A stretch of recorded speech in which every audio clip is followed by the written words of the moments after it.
আসসালামু আলাইকুম প্রিয় খামারি ভাই ও বন্ধুরা। আজকের ভিডিওটি শেষ পর্যন্ত অবশ্যই দেখবেন, কারণ আজ আমি এমন একটি বাস্তব অভিজ্ঞতা শেয়ার করব যা অনেক মাছ চাষির জন্য নতুন একটি আইডিয়া হতে পারে। বিশেষ করে যারা শৈল মাছ চাষ করেন বা শুরু করার পরিকল্পনা করছেন, তাদের জন্য এই ভিডিওটি খুবই গুরুত্বপূর্ণ। আপনারা এখন যে পুকুরটি দেখছেন, এই পুকুরে আমি শৈল মাছের চাষ করেছি। আমরা সবাই জানি, শৈল মাছ খুবই আক্রমণাত্মক স্বভাবের এবং জীবন্ত খাবার খেতে বেশি পছন্দ করে। তাই শুরু থেকেই আমি ভেবেছিলাম কিভাবে তাদের জন্য প্রাকৃতিক খাবারের ব্যবস্থা করা যায়। এই চিন্তা থেকেই আমি এই পুকুরে কাতলা মাছের ধানি পোনা ছেড়ে দিয়েছিলাম। অনেকেই হয়তো ভাবতে পারেন, শৈল মাছের পুকুরে আবার কাতলার পোনা কেন? আসলে এর পেছনে ছিল একটি পরিকল্পনা। যদি পোনাগুলো বেঁচে থাকে এবং ভালোভাবে বড় হতে পারে, তাহলে একদিকে এগুলো শৈল মাছের জন্য প্রাকৃতিক খাবার হিসেবে কাজ করবে, অন্যদিকে অতিরিক্ত পোনাগুলো সংগ্রহ করে বট খামারে ছেড়ে দেওয়া যাবে। আজ ছিল সেই পরিকল্পনা সফল হয়েছে কিনা সেটি দেখার দিন। সকালে আমরা পুকুরে জাল টেনেছি। সত্যি বলতে, জাল টানার আগে আমার মনেও একটু চিন্তা ছিল। কারণ পোনাগুলো কেমন আছে, আদৌ টিকে আছে কিনা, নাকি শৈল মাছ সব খেয়ে ফেলেছে, এসব প্রশ্নের উত্তর তখনও জানা ছিল না। কিন্তু আলহামদুলিল্লাহ, জাল উঠতেই যে দৃশ্য চোখে পড়ল তা সত্যিই মন ভরে যাওয়ার মতো। মাশাল্লাহ, জালের মধ্যে অসংখ্য কাতলা মাছের ধানি পোনা দেখা গেল। শুধু সংখ্যায় বেশি নয়, প্রতিটি পোনাই ছিল সুস্থ, সবল এবং সুন্দরভাবে বেড়ে উঠেছে। এই দৃশ্য দেখে আমি সত্যিই অনেক আনন্দিত হয়েছি। কারণ কয়েক মাস আগে যে পরিকল্পনা নিয়ে এই কাজ শুরু করেছিলাম, আজ তার সুন্দর ফলাফল নিজের চোখে দেখতে পেলাম।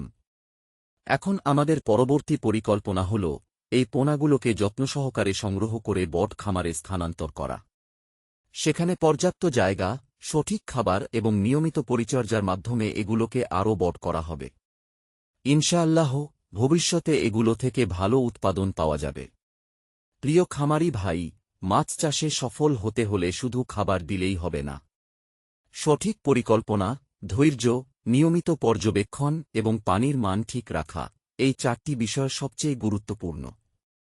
আমরা যদি সময়মতো খামার পর্যবেক্ষণ করি, মাছের আচরণ বুঝি এবং সঠিক সিদ্ধান্ত নিতে পারি, তাহলে সফলতা অনেকটাই নিশ্চিত। আমরা আমাদের খামারে সবসময় বাস্তব অভিজ্ঞতার ভিত্তিতে কাজ করি। কোনো বইয়ের কথা নয়, মাঠে কাজ করতে গিয়ে যা শিখি, সেই অভিজ্ঞতাই আপনাদের সঙ্গে ভাগাভাগি করি। কারণ আমি বিশ্বাস করি, একজন খামারির বাস্তব অভিজ্ঞতা আরেকজন খামারির জন্য সবচেয়ে বড় শিক্ষা। আপনাদের মধ্যে অনেকেই হয়তো ভাবছেন, এই পদ্ধতিতে শৈল মাছ চাষ করলে কী ধরনের ফল পাওয়া যায়, কত দিনে মাছ বড় হয়, কী পরিমাণ খাবার লাগে, অথবা লাভক্ষতির হিসাব কেমন হয়। ইনশাআল্লাহ, আগামী ভিডিওগুলোতে আমি ধাপে ধাপে সব বিষয় বিস্তারিতভাবে দেখাব। তাই কোনো ভিডিও যেন মিস না হয়। আর যদি আপনারা চান, আমি শৈল মাছের সম্পূর্ণ চাষ পদ্ধতি, পুকুর প্রস্তুতি, পোনা নির্বাচন, খাবার ব্যবস্থাপনা, রোগ প্রতিরোধ এবং বাজারজাতকরণ নিয়ে ধারাবাহিক ভিডিও তৈরি করব।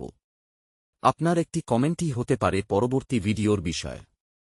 যদি আজকের ভিডিওটি আপনাদের ভালো লেগে থাকে, তাহলে অবশ্যই একটি লাইক দিয়ে আমাদের পরিশ্রমকে উৎসাহিত করুন। আর এখনই আমাদের চ্যানেলটি সাবস্ক্রাইব করুন এবং পাশে থাকা বেল আইকনটি অন করে রাখুন। তাহলে মাছ চাষের নতুন নতুন প্রযুক্তি, বাস্তব অভিজ্ঞতা, লাভজনক খামার ব্যবস্থাপনা এবং সফলতার গল্প সবার আগে আপনার কাছেই পৌঁছে যাবে। সবশেষে, কমেন্ট করে অবশ্যই জানাবেন আপনারা পরবর্তী ভিডিওতে কোন বিষয় দেখতে চান।